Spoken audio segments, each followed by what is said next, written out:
Bulchiinsa magaalaa Adaamaa kutaa magaalaa Daabee Aanaa Solloqqee Dongorreetti sassaabbiin oomisha qamadii bonee gaggeeffame. Sagantaa sassaabbii oomisha qamadii bonee irratti hooggantoonni magaalaa Adaamaa fi kutaa magaalaa Daabee caasaaleen nageenyaa fi jiraattonni aanichaa hirmaatan kallattii mootummaan kenne bu'uura taasisuudhaan oomishaalee adda addaa bonaa ganna oomishuun cimee kan itti fufee yoo ta'u Aanaa Solloqqee Dongorreetittis qamadii ji'a fulbaanaa bakka hooggantoonni magaalaa argamanitti faca'ee walitti qabame. Keessummoota sagantichaa simachuun haasawaa baniinsaa kan taasisan bulchaan bulchiinsa Aanaa Solloqqee Dongorree obbo Saayid Huseen qophii lafarraa jalqabnee galteewwan barbaachisan bishaan dabalatee deeggarsa taasisaatii turre jechuun ibsan. Egaa jalqabumarraa ka'ee qophii lafarraa ka'ee hanga sadarkaa kana oomishni kun ga'utti deeggarsi ogummaas deeggarsi gama dhiyeessiitiinis jiru taasifamaa tureera.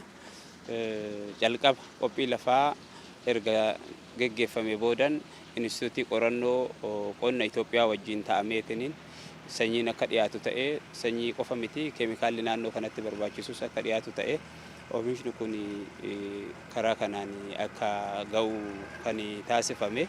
Inni biraa bulchiinsi magaalaa keenyas yeroo qabeenya sirriitti qabu naannoo kanatti itti yaadee kana dura zoonii kana keessatti bishaan hin qaqqabu ture jechuudha, rakkoo bishaaniitu ture.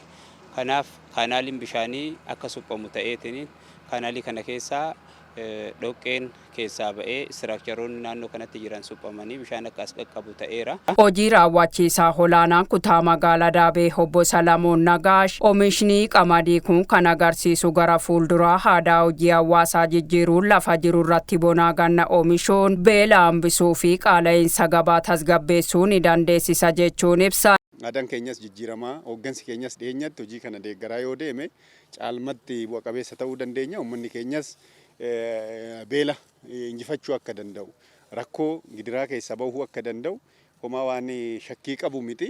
Kanaaf nus jabaannee hojjennee uummata keenyas hirmaachifnee inisheetiiviiwwan mootummaa keenyaa lafa qabsiisuu yoo dandeenya karaa hundaan kan qonnaa qaala'insa jireenyaa giloobaalii addunyaa mudate kana qolachuudhaaf midhaan dheedhii alaa galu hambisuudhaaf humnaa fi risoorsii qabnutti fayyadamnee biyya keessatti oomishuun akka danda'amu. Hojiin kunis nuuf kan hojii hojjennee itti milkoofne qofa osoo hin taane hojjechuu hin dandeenya ta'e jijjiiruu akka dandeenyuu fi rakkoo injifachuun akka danda'amu caalmatti kan nuti sirraa barre waan ta'eef. Keessummaa kabajaa ta'uu saganticharratti kan argamaniif ergaa kan dabarsan itti gaafatamaa damee siyaasa paartii badhaadhinaa bulchiinsa magaalaa Adaamaa obbo Soorechaa Asfaa kutaa magaalaa Daabeetti oomisha qamadii boneef lafa hektaaraa 5,400 ol irratti oomishuuf karoora baasuu fi oomishni qamadii bonee hamma sassaabamaa jiru karoorsinee milkeessuu danda'uu keenya jechuun ibsa. Oomishni kun bara kana kan karoorfanne hektaara 5,400 oli. Akkuma argitan maasonni as jiranii kun hundi misooma qamadii boneetiin uwwifamee jira jechaadha.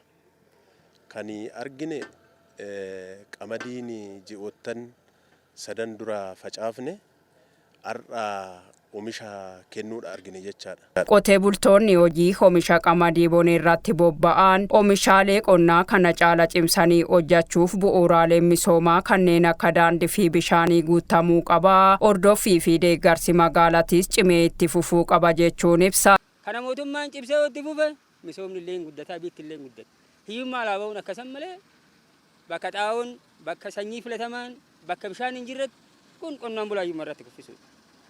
Kanaafuu isin jabaannaa isinis jabaadhaa deeggarsi qonnaan bulaa gammachuu qonnaan bulaan bee agartanii isinillee akka kanatti nu duuba dhaabbadhaa sanyii filatamaa xaa'oo yeroodha qonnaan bulaa galchaadha nullee hin jabaanna isinillee jabaadhaa galatoomaa. Hojiin qonnaa shaggaadha. Qonnee hiyyummaa balleessuudhaaf qophiidhaan kaanee xiqqoo bakkeen quuqama qabnu bishaan tunirraa cita malee rakkina biraa hin qabnu. Xaa'oonis gizee nu kennamee bishaanillee akkaataadhaan hoggaa nu yaa'e. Biitti keenya kun biyya misooman barbaadamtu akka kanarra jirra hanqina bishaanii qabna.